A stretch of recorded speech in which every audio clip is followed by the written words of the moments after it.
अस्सलाम वालेकुम, नमस्कार, सत श्री अकाल एंड गुड इवनिंग। मैं हूं अर्ज़ू काज़मी और आप हमेशा की तरह से देख रहे हैं पॉइंट ऑफ व्यू। हमें जी जॉइन किया है साजिद तार साहब ने, बहुत शुक्रिया सर कि आज माय आपने जॉइन किया प्लेज़र, है। Thank you. सर बड़ा हंगामा है, इमरान खान साहब के कंटेनर पे अटैक किया गया और फिर कहा गया कि इमरान खान को गोली लगी है टांग में। दूसरी तरफ ये न्यूज़ भी चल रही थी कि खान साहब को, बल्कि कंटेनर पे जितने मौजूद लोग हैं किसी को कोई गोली नहीं लगी है, बल्कि भगदड़ में जो है वो उनके पाँव में चोट आई है। साथ साथ ये भी कहा गया कि 5 लोगों को गोली लगी है जो कंटेनर पे थे, जबकि जो कंटेनर अभी दिखाया जा रहा है मीडिया पर, उसमें 1 गोली का निशान है, यानी कि ऐसा सुराख सा है जिसे आप कह सकते हैं कि उसमें से एक गोली निकली होगी। तो 1 गोली 5 लोगों को कैसे लग गई? एक वीडियो और वायरल हो रही है जिसमें खान साहब खुद चलकर गाड़ी तक जा रहे हैं। अब आई डोंट नो वो आज की है कि कब की, लेकिन कहा यही जा रहा है कि आज की ही है। ये हंगामा चल रहा है, आपके ख्याल से सब कुछ क्या हो रहा है, कौन करवा रहा है इस तरह से? साथ ही वो स्टेटमेंट भी दे दिया उस आदमी ने कि जी म्यूजिक चल रहा था इस वजह से। तो म्यूजिक तो हमेशा ही चलता है खान साहब के, उसमें क्या हर पॉलिटिकल पार्टी चलाती है? उसके लिए गोली कौन चला देता है? आरजू, ये एक बदनसीब मुल्क का एक बदनसीब तरीन दिन है आज।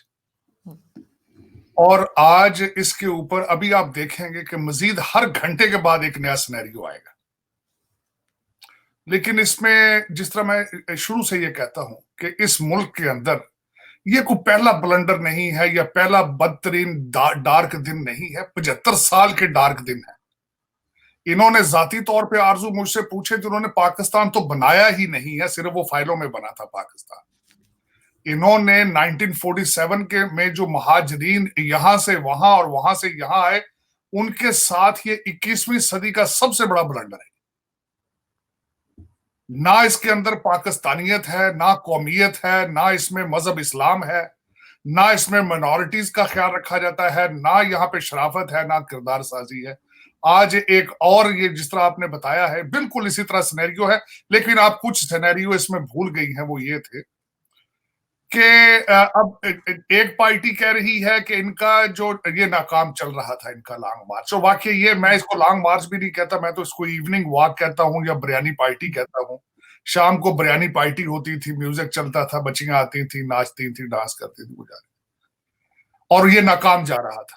ये बिल्कुल ये कहा जा रहा है, ये सारी दुनिया कह रही है। हुकूमत ने अकाउंट भी ले लिए, हमारे बच्चों ने दूसरे ममालिक से चोरी करके वीडियोस भी रोजाना शाम को बेचारे बड़ी महारत के साथ लगाते थे। वो नाकाम चल रहा था। लेकिन और साथ नेगोशिएशन भी हो रही थी, दूसरी साइड पे भाग भाग के मिन्नतें तरले भी हो रहे थे।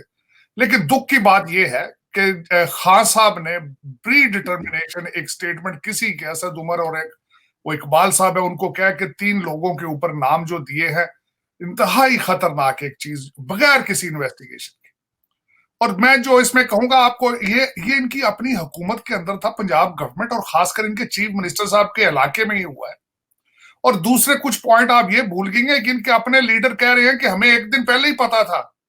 कुछ लोग कहते हैं खान साहब ने को सियालकोट के जलसे में जो वीडियो रिकॉर्ड करा दी थी। और यार ये सारा कुछ हो रहा था तो फिर कर क्यों रहे थे यार? ये आप इस मुल्क के साथ खिलवाड़ करना चाह रहे थे? फिर आप फिर ये सारा कुछ ये खुद ही स्टेज कर रहे थे कि ये कि तबाही की तरफ जाया जाए। अगर आपको पता था, एजाज चौधरी साहब इनके एक लीडर है, उन्होंने कहा है कि मैंने वो चट्टा साहब जो वहां पे जो आज जख्मी है, उनको एक दिन पहले फोन करके कहा था कि आपके ऊपर हमला होगा। तो फिर किस चीज का इंतजार कर रहे थे भैया आप? ये ड्रामा क्यों, इस सब चीज का इंतजार? और दूसरा, जिस तरह आपने खुद फरमाया कि पिस्टल के अंदर गोलियां 6 होती है, बंदे जख्मी 14 है। ये हामिद मीर साहब की ट्वीट है, ये भी मैंने पढ़ी 5 मिनट पहले। उन्होंने कहा गोलियां 6 है, बंदे जख्मी जो है 14 है। और आप सर कंटेनर पे भी एक ही गोली का निशान है और कंटेनर के अंदर भी कह रहे हैं बहुत ज्यादा जख्मी है। आरजू, आपके कोर कमांडर पेशावर के घर पे हमला हो चुका है। उसके बाद आपके सनाउल्लाह साहब जो आपके इंटीरियर मिनिस्टर हैं, उनके घर पे हमला हो चुका है। गले फाड़ फाड़ के चीख चीख के वो कह रहे हैं कि जला देंगे, हम साड़ देंगे, भस्म कर देंगे इनको। फिर अगर, और दूसरा आज मेरा क्वेश्चन है, ये कहते हैं, जिस तरह मैं पहले आपको कह रहा था, अगर इनको सब ये पता था, पता 25 करोड़ लोगों की जिंदगियों को खतरा है मेरे भाई इस कंट्री के अंदर। कहते हैं फलां का नाम, कल वो एक इनका इनका इनका अपना वो एक सलमान अहमद उसका नाम है, वो कह रहा था जी 2 दिन पहले कि मुझे कॉल करके 2 सहाफियों ने कहा कि तुम्हारा नाम हिट लिस्ट पे आ गया। भाई पाकिस्तान में तो 25 करोड़ लोगों का नाम हिट लिस्ट में है। मुझे बताया कि फलां बंदे की जिंदगी वहां पे सेफ है, बताया कोई बंदा? जब 25 करोड़ लोगों के नाम हिट लिस्ट पर हैं, जब वहां आपने ना पाकिस्तान बनाया है, लोगों के साथ ड्रामा रचा रखा है आपने, और उसके बाद ये देखिए, उसमें मैं आरजू ये कहूंगा ये कि ये जो लौंडे लपाड़े हैं ये भी पाकिस्तानी हैं, नून लीग वाले भी पाकिस्तानी हैं, एस्टेब्लिशमेंट वाले भी पाकिस्तानी हैं, जुडिशरी भी पाकिस्तानी है, ब्यूरोक्रेसी भी पाकिस्तानी है, लेकिन पाकिस्तान के बारे में क्यों नहीं सोचते? इसमें सबसे ज्यादा नुकसान किसका है? पाकिस्तान का है। क्योंकि और सर एक आदमी नीचे से फायर करेगा कंटेनर के ऊपर, वो किसी के शोल्डर पे गोली लग सकती है, बैक पे लग सकती है, सीने पे लग सकती है, सर में लग सकती है, टांग में गोली, वो भी नीचे कैसे में, क्या सर के बल खड़े हुए थे खान साहब? दूसरी एक और आलू आपको, आपने जो, आप एक बात तो भूल ही गए हैं ना, कहते हैं इसमें भारत का हाथ था भाई। अभी ये हमारे एंकर भाई जो हैं उनकी तो लॉटरी निकल गई ना। अब उन्होंने हर शाम रा को कहना, उन्होंने भाई रा का बंदा आया था, भारत की साजिश है ये प्रोग्राम सरहद पार से बना था।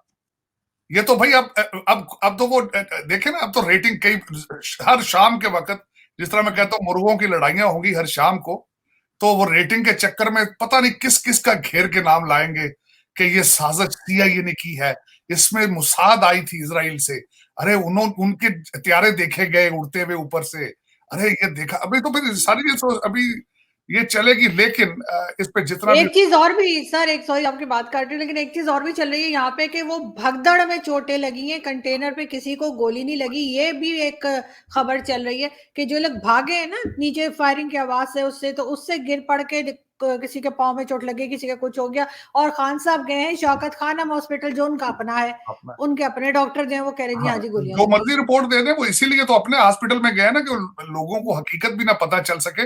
लेकिन मैं ये हमेशा कहता था कि देखें, मैं इसको थोड़ा सा रिलेट करना चाहूंगा। अगले दिन जावेद चौधरी साहब ने अपना एक वीला लिखा है, उन्होंने बड़ा अच्छा था। उन्होंने कहा था भाई ये इतने लोग इकट्ठे होते हैं जिस तरह पंजाब के अंदर बसों के अड्डे पे बंदरी वो रीच वाला तमाशा करे, तो 500-600 पंजाबी तो वहां भी खड़े हो जाते हैं तमाशा देखने के लिए, और उतने लोग ही आजकल लॉन्ग मार्च में आ रहे हैं। दूसरा, उन्होंने एक बड़ी खूबसूरत बात उसके साथ कही आरजू, उन्होंने कहा कि मैं इनको बताना चाहूंगा ये पंजाबी वो कौम है, पहाड़ों से जब पठान आते थे उतर के, तो उनको रिसीव करते थे, स्वागत उनका करते थे, उनको वेलकम करते थे, हाथ डालते थे और पानीपत ले जाते थे, वहां कहते थे चल अब अपनी जंग खुद ही लड़ लो। तो उन्होंने कहा जब अंग्रेज आया, घोड़ा आया, तो वो दूसरी साइड से आ गया ना, वो सूरत से आ गया, गुजरात से, तो ये पंजाबी कंफ्यूज हो गए, भाई पहले तो पहाड़ों से उतरते ये कहां से आ गए। फिर उन्होंने उनको भी वेलकम किया, उनको रिसीव करके तो अफगानिस्तान ले गए, तो कहना यहाँ अपनी अपनी जंग लड़ दो भैया। तो उन्होंने कहा कि जिन लोगों के साथ ये घूम फिर रहे हैं ये लड़ाके नहीं है। मैं हमेशा ये कहता था आरजू, अगर इस लॉन्ग मार्च में किसी साइकिल का टायर फट जाए तो 200-300 बंदे तो एक दूसरे के ऊपर चढ़ जाएंगे, मार देंगे। क्योंकि सर एक जगह, मैं खुद पंजाब से हूं ना, मैं खुद सर पंजाब से आरजू, हम लड़ाइयां नहीं करते यहाँ, और मैं खुद इस चीज में बिलीव नहीं करता जाती तौर पे। अगर मैं आज मैं कहता हूं, मैं तशद्दुद पे, इन चीजों पे बिलीव ही नहीं करता, बिल्कुल नहीं बिलीव करता। मैं बल्कि कंडेम करूंगा, जो कुछ भी हुआ है कंडेम करूंगा, बल्कि मेरी ज्यादती है। मैं अरशद शरीफ की लाश पे आपने सियासत की है, लेकिन चैनल 5 की बच्ची जो कंटेनर से गिर के मरी है, उसके ऊपर आपने सियासत नहीं की है। 14 साल का बच्चा मरा है, उस पर सियासत आपने नहीं की। वो मजदूर मर गया है, एक कमरे में रहता है, जो आपके ट्रक के ऊपर से गिर के मरा है, उसकी बीवी और बच्चे कल चीखे हैं कि हमारा 5,000 रुपए के मकान में कमरे में रहते हैं, हमारा कुछ किया जाए। उनके लिए कुछ नहीं। आप इस कंट्री के अंदर डबल स्टैंडर्ड्स हैं हर चीज के। इस मुल्क के अंदर दो कानून है हर चीज के। अरशद शरीफ को आपने हीरो बनाया है, उसके कहा आप उसके नाम पे हॉस्पिटल बनाया जाएगा। उस बच्ची का क्या कसूर था भाई जो चैनल 5 की मर गई है? आप उसको तो देखते नहीं। लेकिन आज मैं एक और बात बताऊंगा आरजू, आज हम जो कुछ भी कह लें, इसका रिजल्ट कुछ नहीं निकलना सिवाय तबाही के, बर्बादी के। वजह यह है सियासी जो हादसात होते हैं। आपने लियाकत अली खान का मर्डर देख लिया, कुछ हुआ? बेनजीर के कत्ल हुआ, उसका कुछ देखा आपने? बल्कि ये आज आपके सारे कई ये जो लौंडे लपाड़े बैठ के बातें कर रहे हैं, इसको जॉन एफ कैनेडी के साथ मिला रहे हैं, उसका भी कुछ नहीं हुआ था। इब्राहिम लिंकन का भी जो कत्ल हुआ था, ये कुछ भी इसका नहीं होगा। इन्होंने तो कह दिया ना, गलत किया इन्होंने जो अंदर से बैठ के कह दिया शहबाज शरीफ, भाई शहबाज शरीफ तो बैठा वहां इस्लामाबाद में शहबाज शरीफ के 20 उसके अपने इस्लामाबाद के अंदर उसका कोई इख्तियार नहीं है। और मजे की बात यह है कि जिन लोगों को इसकी रिस्पॉन्सिबिलिटी एक्सेप्ट करनी चाहिए, जो पुलिस आपकी अपनी है, चीफ मिनिस्टर आपका अपना है, प्रोटेक्शन आपको दी जा रही है वहां पे, तो आप क्यों किस तरीके से उनको ब्लेम कर रहे हैं? बल्कि आपने सर बहुत ज्यादा है आपने सर, प्रोटेक्शन तो बहुत ज्यादा है, बहुत ज्यादा गार्ड्स हैं, बहुत ज्यादा इमरान खान के पर्सनल गार्ड्स हैं, जिनकी वजह से वो रिपोर्टर जो थी चैनल की, वो बेचारी उसी वजह से उसको धक्का दिया गया कंटेनर पे चढ़ने से रोकने के लिए। और साथ साथ जो है कई और दूसरी गवर्नमेंट ने अलग प्रोटेक्शन दी हुई है। इमरान खान के पास तो बहुत ज्यादा गार्ड्स है, कहा जाता है किसी हद तक 3,000 या 2,000 लोग हैं जो इमरान खान के लेकिन इर्द आरजू गिर्द आरजू मैं खड़े हुए आज हैं। के वाक्य से थोड़ा सा पीछे भी जाना चाहूंगा। मैं उसकी वजह हम्म, यह है कि खान साहब देखें, अगर आप स्वाति साहब को, आजम स्वाति साहब को थोड़ा सा पीछे हफ्ता पहले लाने जाना चाहूंगा, 10 दिन, आजम स्वाति साहब को ट्वीट करने पे अरेस्ट किया जा सकता है,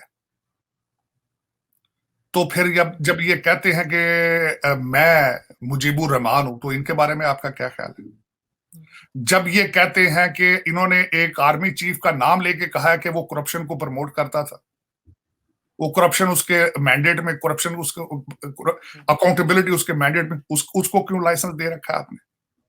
यही बात अगर टीएलपी वाले जुलूस लेकर इसी वजीराबाद पहुंचे थे, तो इन्होंने डू और डाई करके उनको आगे से उनको घेर लिया था। इनके इनके कंटेनर के ऊपर भी तो उमर बिन मारूफ लिखा है। ये भी तो सुबह शाम चैलेंज करते हैं कि ये सियासत नहीं है, जिहाद है। तो इसका जवाब कौन देगा? और आज मैं देख रहा हूं आज कि वो कहां गई वो जो फौज कहते हैं दुनिया की 5वीं 6ठी या 4थी पता नहीं सबसे बड़ी फौज है, वो एजेंसी जो है मुसाद के बाद सबसे बड़ी एजेंसी, वो आज किधर है भाई? वो किधर है आज?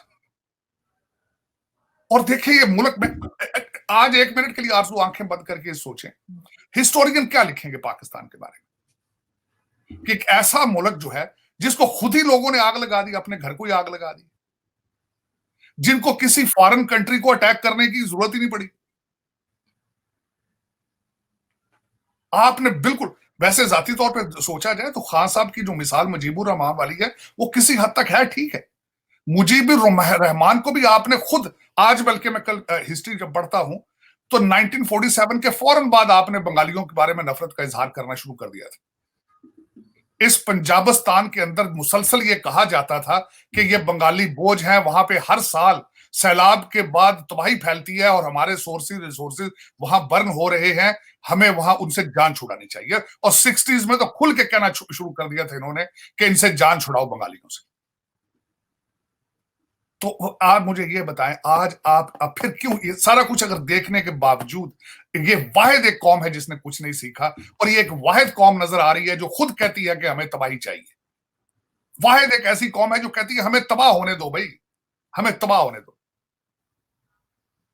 मैं बिल्कुल स्पीचलेस हूं। और आज जिस तरीके से अभी मैं आपके इस वीलाग में आने से पहले जो चीजें देख के आ रहा हूं कि किस तरीके से पीटीआई के जो लीडरान है गले फाड़ फाड़ के लोगों को कह रहे हैं कि इधर आग लगा दो, उधर निकलो, उधर हमला कर दो, घरों के ऊपर अटैक करो लोगों के जाके। यार ये क्या सोच रहे हैं, कहां जा रहे हैं? और अच्छा, मैं दूसरा एक सिनेरियो एक और भी पेश करना चाहूंगा आरजू। ये कर रहे हैं, दुनिया वैसे ही फिटीग्ड है। कल परसों में एक बैठ के मैंने एक कॉन्फ्रेंस अटेंड की वॉशिंगटन डीसी में, जिसमें डिस्कस किया जा रहा था कि दुनिया कोविड के बाद वैसे ही फिटीग्ड है। दुनिया लोग, पूरी दुनिया के लोग इस वक्त डिप्रेस हैं। अब उस पे आप, क्योंकि कोविड एक बहुत बड़ा शॉक था पूरी दुनिया के लिए, कई हमने दोस्त, प्यारे, अजीज, हमारे रिश्तेदार कई फौत हुए हैं उनमें। We are still in mourning for that, उस प्रोसेस में है। उसके बाद अभी तक आपका सप्लाई चेन बहाल नहीं हो रही है। उसके बाद यूक्रेन वार है, उसकी वजह से एनर्जी क्राइसिस आ रहे हैं।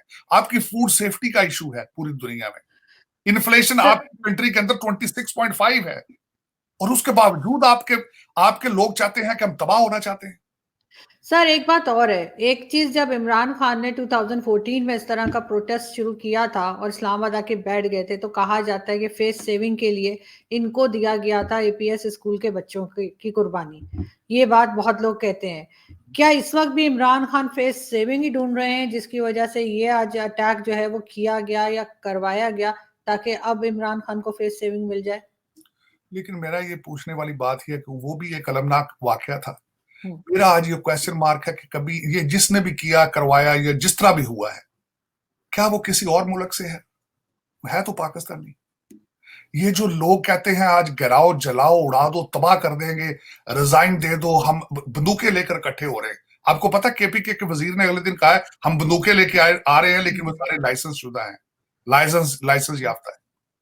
तो उसका इरादा क्या है, कौन है लोग, इनका ये चाहते क्या है इस सारे सिनेरियो में? आरजू जो भी कर रहा है, विक्टिम कौन है? वो पाकिस्तान है। ये आम आदमी है सर, हम आम आदमी। हम इनको मैं ये बताना चाहूंगा, आपके जो पीटीआई के जो लौड़े लफाड़े हैं, ये तो अभी बच्चे हैं, इनको ये नहीं पता कि इनके लीडर की तरह का एक लीडर बहुत ज्यादा पॉपुलर था, भुट्टो साहब। उस पार्टी ने एक दूसरे को सलाम अर्ज करना छोड़ दिया था, अस्सलाम वालेकुम नहीं कहते थे वो, जब इतने आशिक थे वो भुट्टो जिंदाबाद कहते थे, जिए भुट्टो कहते थे। जब एक दूसरे को कहते थे वो सलाम, एक दूसरे को सलाम नहीं भेजते थे, वो कहते थे जिए भुट्टो। वो इतना इश्क था उनके साथ। तो ये कोई पहली बात नहीं है, लेकिन इसमें एक बात ये करने वाली है कि ये देखना क्या चाहते हैं, पाकिस्तान में क्या देखना चाहते हैं। अच्छा दूसरी मैं चलें ठीक है, मैं कहता हूं अगर ये पॉपुलर है इनको दे दो। इनका देखें उस्मान बुजदार साहब, मुराद सईद साहब, इनके देखें इनके जो वो कहते हैं नौरतन, देखें इनके हीरे, इनके जो देखें। ये चाहते हैं कि वो फराग गोगी को बना दिया जाए फिर दोबारा उसी तरह की 5-6 फराग गोगियां आ जाएं, कुछ 5-6 और उस्मान बुजदार आ जाए वहां पे मुराद सईद जैसे बच्चे जिनके भी दाढ़ी मूछ भी नहीं आई और उनको बैन कर दिया था। आपके कम्युनिकेशन टेलीकॉम आपके वो मिनिस्टर थे मवासलात के, और चाइना ने उनका वीजा बैन कर दिया था, उनका और बुखारी साहब, जुल्फी बुखारी साहब का। तो ये क्या चाहते क्या है, मुझे मेरी समझ से बाहर है यार। सर वैसे इनका ये चाहते हैं कि किसी एक दिन ऐसा आए कि ये खुद ही पाकिस्तान को आग लगा के तो बस ये कहें यार ठीक है गलती हो गई थी 1947 में, उप्स। ये मेरे ख्याल में तो यही चाहते हैं। सर इनकी रैली पहले कहा जा रहा था लॉन्ग मार्च इनका एक वीक के अंदर इस्लामाबाद पहुंचेगा, फिर इन्होंने कहा 3 तारीख को पहुंचेंगे, फिर इन्होंने कहा कि ये 12 तारीख को पहुंचेंगे, फिर फवाद चौधरी ने कहा कोई पता नहीं कब पहुंचेंगे। नहीं और आरजू, आज जो कुछ हुआ है, उसके पीछे बहुत लोगों का कहना है कि फेस सेविंग है इमरान खान की या नहीं। नहीं आरजू, मैं उसके पीछे बताता हूं आज आपको स्टोरी क्या है। ये जो ये कैट वॉक शुरू हो रखी थी ना, इन्होंने ये स्लो थे, इनकी स्पीडें बहुत है। ये आरजू ये मैकियावली है, ये मैकियावली को मानने वाले हैं, ये बहुत खतरनाक लोग हैं आरजू, आपको पता नहीं इनका। ये स्पीड स्लो सिर्फ इसलिए थी आपके आर्मी चीफ की समरी का वेट हो रहा था। इनको जिस दिन उसका वेट कर रहे थे कि अगर हमारी मर्जी का नाम नहीं आता तो इन्होंने हवा की स्पीड के जरिए पहुंचना था, और इनका एक ये भी प्लान था कि इस रवाद से इस्लामाबाद की तरफ ना जाया जाए, पिंडी की तरफ जाके एक बड़े एक इदारे के इंस्टीट्यूशन के बाहर जाके लाखों लोग खड़े किए जाए, ये भी इरादे थे। ये ना भूले ये पाकिस्तान को तबाह करने के लिए दे आर डिटरमिन्ड है। और वो लाखों लोग कहाँ से आएंगे, क्योंकि यहाँ तो चीफ जस्टिस ने कहा है कि ये 10,000 लोग लाके 2 लाख लोगों की जिंदगी खराब नहीं कर सकते। क्या चीफ तो क्या कहा, वो क्या क्या कहते, क्या पिद्दी का शोरबा। 126 नंबर वाली अदालतें हैं दुनिया में। ये इनके मैं तो ये हर चीज में सियासी बयान है, वो भी एक सियासी बयान है ये आरजू। मैं सीरियसली डिसअपॉइंटेड। उसकी वजह ये है कि जिन्होंने पाकिस्तान बनाया ही नहीं है, लैंड ऑफ द प्योर जिन्होंने बनाई ही नहीं है, इनको पता ही नहीं है what is the land of the pures. ये ख्वाब क्या थे, ये क्या चीजें थी। मुझे तो दुख होता है, अफसोस होता है। और आज मुझे सबसे ज्यादा अफसोस और चीज किसी चीज का नहीं, इन्होंने मुझे सबसे ज्यादा दुख है कि पेशावर पे कोर कमांडर के इन्होंने घर के ऊपर हमला किया है, और वो मेजों के नीचे घुसे पड़े हैं। वो बाहर निकल के अपने आप को डिफेंड नहीं कर रहे, किसी और को डिफेंड क्या करें। जब देखें आपके घर पे कोई हमला करता है तो आपका ये बाई लॉ आपका हक है अपने आप को डिफेंड करना, आपका हक है। और मैं पाकिस्तान फौज का बहुत बड़ा एस्टेब्लिशमेंट का मदाह इसलिए हूं कि एक वाहिद इंस्टीट्यूशन है जो आपकी एग्जिस्टेंस का वो जिनके पास जिन्होंने वादे किए, और ये सारा तजर्बा उन्होंने किया। ये प्रोजेक्ट इमरान उनकी पैदावार है, पता नहीं क्यों उसको संभालते। पाकिस्तान के साथ वफाक करनी चाहिए। इस वक्त टाइम आ चुका है कि उनको चाहिए पाकिस्तान को बचाएं, पाकिस्तान को बचाएं। अब क्या होगा सर आपके ख्याल से? लास्ट में मैं ये पूछना चाहूंगी, अब इस अटैक के बाद जो है अब कौन आगे जाता नजर आ रहा है?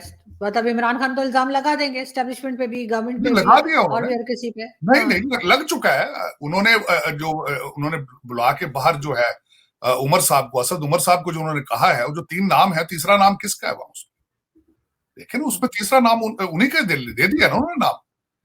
और खासकर वो जो है, देखे मैं हैरान हूं, उनकी दाढ़ी मूछे नहीं है, कहते हैं तीनों लोगों पे एफआईआर कराएंगे।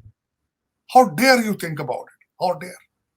और लेकिन जिनका नाम तीसरा लिया है, अगर उन्होंने अगले 24 या 48 घंटे के अंदर सीरियस ना लिया, पाकिस्तान को बचाने के लिए कोई स्टेप ना लिए, तो फिर दुआए खैर है। फिर उसके बाद इनकी हौसला अफजाई हो जाएगी। और अगर इन्होंने पिशावर के अंदर एक सेंसिटिव आपके सिक्योरिटी इदारे के घर पे हमला किया, तो फिर हर शहर में करेंगे, हर सूबे में करेंगे। इनकी हौसला अफजाई हो जाएगी और फिर ये अच्छा ट्रेंड नहीं है। उसके बाद फिर जो है आपको अगला यही स्टेप है। जिस तरह पे कौमें नीचे जाती हैं, तो आपको पता ही है कि किस तरह स्टेप बाय स्टेप चीजें जाती हैं। श्रीलंका में तो खैर इस तरह का सियासी नहीं मसला बना था, क्योंकि वहां पे छोटा सा मुल्क है, ज्यादातर पढ़े लिखे लोग हैं वहां पे। यहाँ पे तो फिर आपको पता ही है कि घरों में डाके पड़ेंगे, बिजलियां बंद होंगी, और डॉलर और करेंसियों के हालात जो आपको पता ही है। आपके अगला मैं क्या बताऊं, आपने देखे हैं दुनिया के सिनेरियो। सोमालिया में स्टोरियां बनती हैं, अफगानिस्तान में बनती हैं, फिर जो होता है वही होगा फिर आगे। हो रहा है बल्कि, क्योंकि आपके, मैं हमेशा, मुझसे कभी किसी ने पूछा था भी, उसने कहा ताट साहब बताएं, सोमालिया की आप मिसाल देते हैं, अफगानिस्तान की मिसाल लेते हैं, तो वो भी मुमालिक तो हैं।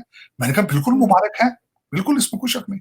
लेकिन हर 15 मील के बाद एक वार लॉर्ड होता है, वो बैठ जाता है, वो टैक्स कलेक्ट करता है, फिर खुलेआम लोगों को उठा के रैंसम पे लिया जाता है।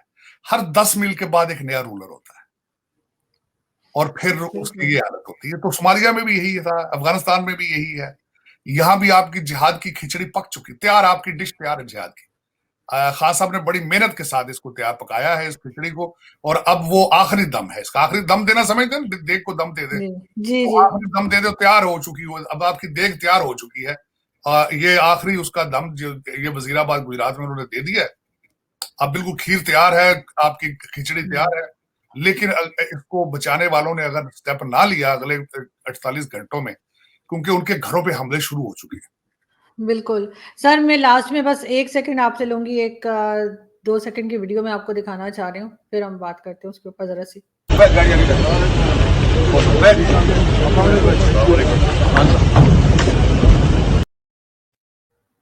ये खान साहब को गोली लगने के बाद की है, और वो चल के गाड़ी तक गए हैं।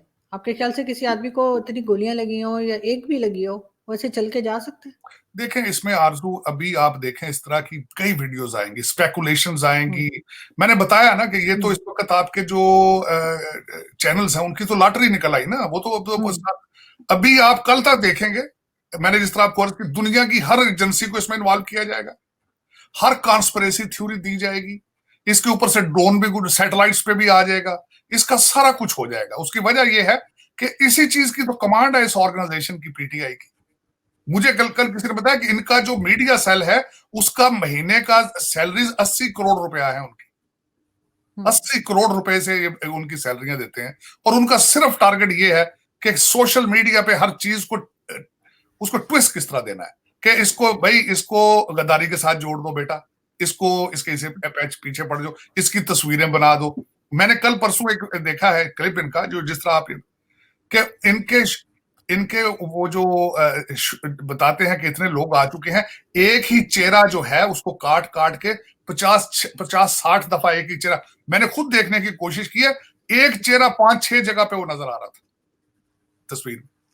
अभी वो नजर आएंगे आप भाई, जब एक, मुझे ये बताएं, जब आपने पाकिस्तान में बता दिया है 21वीं सदी, 21वीं इस आजकल के दौर का ये पैगंबर है, नौज़बिल्लाह, तो पैगंबरों के पास फिर उनके, वो तो फिर आपकी दुनियादारी से हर चीज से अबव हो जाते हैं ना। वो कहते हैं कि तो खुदा से हम कलाम है, खुदा बिल्कुल, से। लेकिन इस चीज़ पे भी ज़रूर लोगों को बात करनी चाहिए और ज़रूर चेक करना चाहिए, ख़ासतौर पे मीडिया को, कि आखिर 6 गोलियाँ जिस पिस्तौल में होती हैं, उसमें से 15 आदमी ज़ख्मी कैसे हो गए? वो और गोलियाँ 15 दूसरा को कैसे लग गईं? और दूसरा आपने खुद इसमें बताया है कि सारे हॉस्पिटल छोड़कर शौकत खानम हॉस्पिटल में, बिल्कुल, हाँ, बिल्कुल सही बात है। ये दूसरा ये पॉइंट चीज़ें काफ़ी ज़्यादा शक व शुबा पैदा करती हैं। बहुत शुक्रिया सर कि है। आपने आज जॉइन किया। Thank you so much. Thank Pakistan. You sir.